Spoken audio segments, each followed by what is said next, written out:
Red flags that you've got the wrong agent or things to consider when you're hiring an agent. First thing is going to be communication.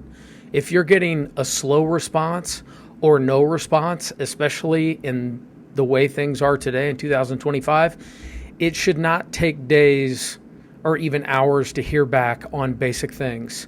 So when you're setting up an appointment with a new agent, if it takes them a long time to do anything, it's a good indication that they have to go back and think about what they're going to say or ask someone else. And that is something that we see from agents that typically get a really bad result. Second thing is they don't know the market. And there's signs that they don't know the market immediately. So if you're interviewing agents and maybe their marketing material doesn't look like the homes in your area, or it doesn't appear that they really understand where you're at on the golf course or what the difference is between being on the lake or not on the lake, or even the county. We've noticed that people sell all over the place now where it used to be a lot more specialized, and agents may not even know your neighborhood that well, and that's typically a red flag. The third thing is going to be pushy or self-serving behavior. So the pressure to make a decision now on something is a good sign that they don't want to have to deal with any of the other objections that you might come up with along the way or any other questions that you may have. Now, I would be careful not to confuse this with confident or what you're actually looking for from a salesperson, which I would call closing. And so what I would say is something like, when I know that it makes sense for us to work together, I ask for the sale.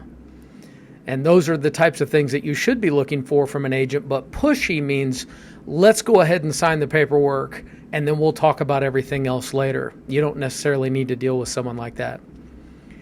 The number 4 red flag you should look for in an agent is lack of transparency.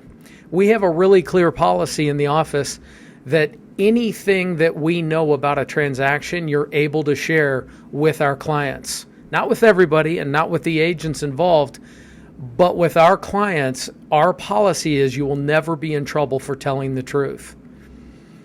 Number 5 red flag that you should look for when you're hiring an agent is low effort marketing. So for sellers, it's just a sign in the yard or just my property on Zillow. If I'm not seeing some of the basic things like video, like Facebook, YouTube, Instagram, a good website, these are basic things that are not necessarily going to cause a bad property to sell, but this is the baseline. If you're going to be a decent real estate agent, you have to have good mediums of marketing so that the eyeballs can see the product. It's very straightforward.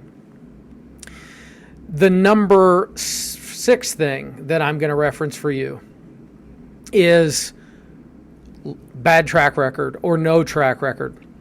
And surprisingly enough, this is the thing that I see violated more frequently than anything else when I go in and interview for a listing, maybe after another agent has failed to sell a property, is, well, we kind of knew that he didn't have a lot of experience, but we didn't think that that was necessary, or we didn't think that was that big of a deal.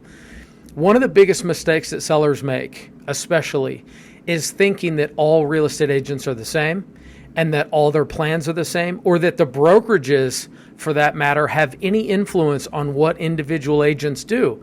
So if you think, oh, I know that company, they must have a good plan to get my home sold.